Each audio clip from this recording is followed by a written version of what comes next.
Ready na guys para mag-swimming sa beach. Guys, may mga foreigner yata na ligaw nandito sa bukid.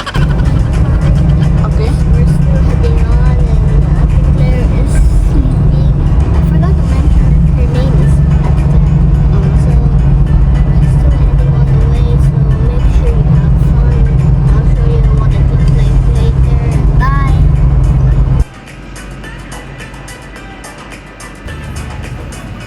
So, basta po ang buwan-buwan. Philippines. White sand. Diyan man for. Foreigners. Kain na guys. Ito yung baon namin. Simpleng baon lang. Siyempre hindi mawala yung tagay. At saka lechon belly. Nag-rent pala kami ng room dito guys. So, 2 queen size bed. Yung isang room. Tapos yung iba pwede matulog sa labas. May mga banig sila na pinaparentahan. So maraming tao hindi na nag-rent ng mga rooms. Nag-rent lang sila ng banig para mas tipid.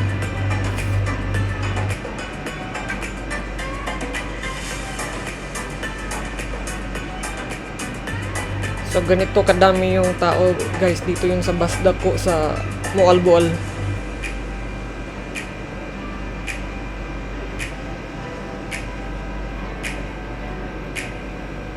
Kanya-kanyang trip lang guys. Kung saan ka masaya, doon ka.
There's a UFO underwater.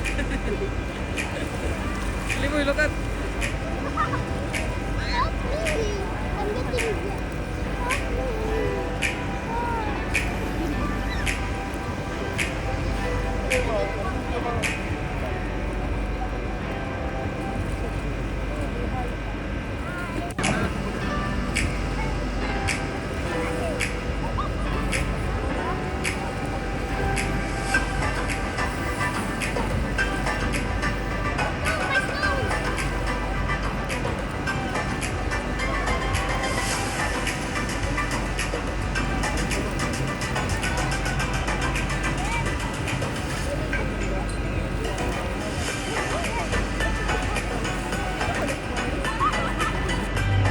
So guys, ito na yun. Nag-rent kami ng 3 banig para higaan ng mga nag-iinom.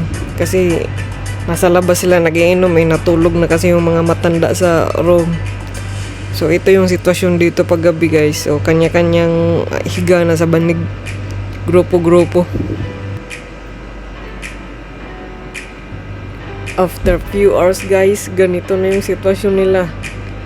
Natulog na sila. Yan o. Hayaan ko lang yan. Safe naman yan kasi ang dami din namang natutulog dito sa labas.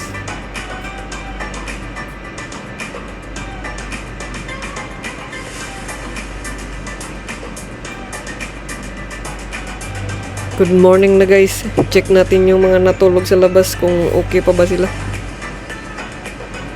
Good morning guys. Oh, ito sarap ng tulog nila guys. Parang nasa bahay lang oh. Kanya-kanyang talukbong. Siguro sobrang lasing ng mga to. In fairness naman guys, hindi naman malamig. Sakto lang yung temperature. Saka nakainom sila kaya baliwala sa kanila yan. Sino kayang nagtawag ng uwak dito kagabi?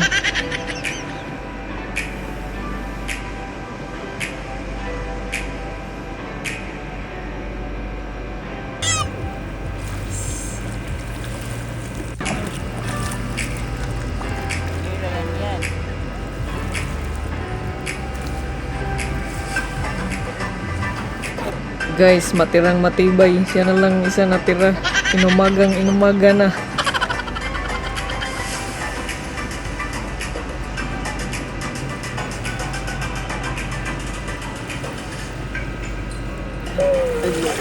Daming isda guys, kita nyo clear na yung kulay kaya hindi masyadong halata. Pero ang dami nila nasa tabi lang.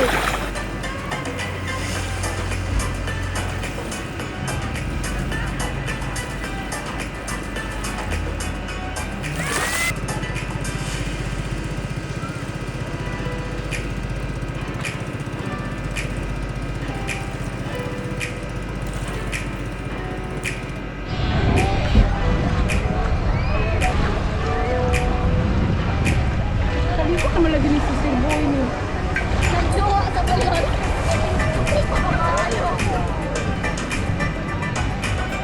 Lagay isda lagi. Lagay isda.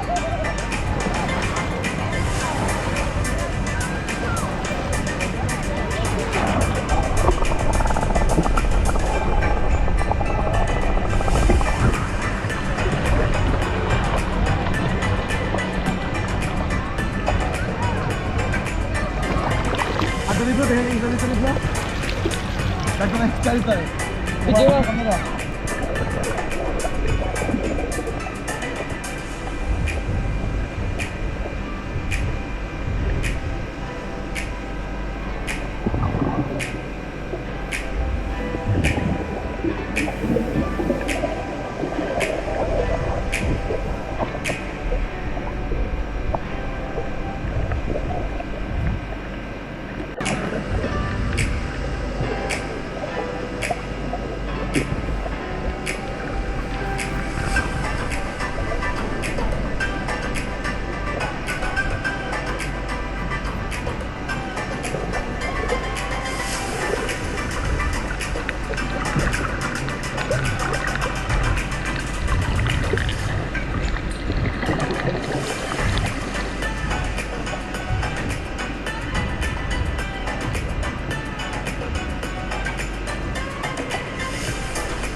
Oh,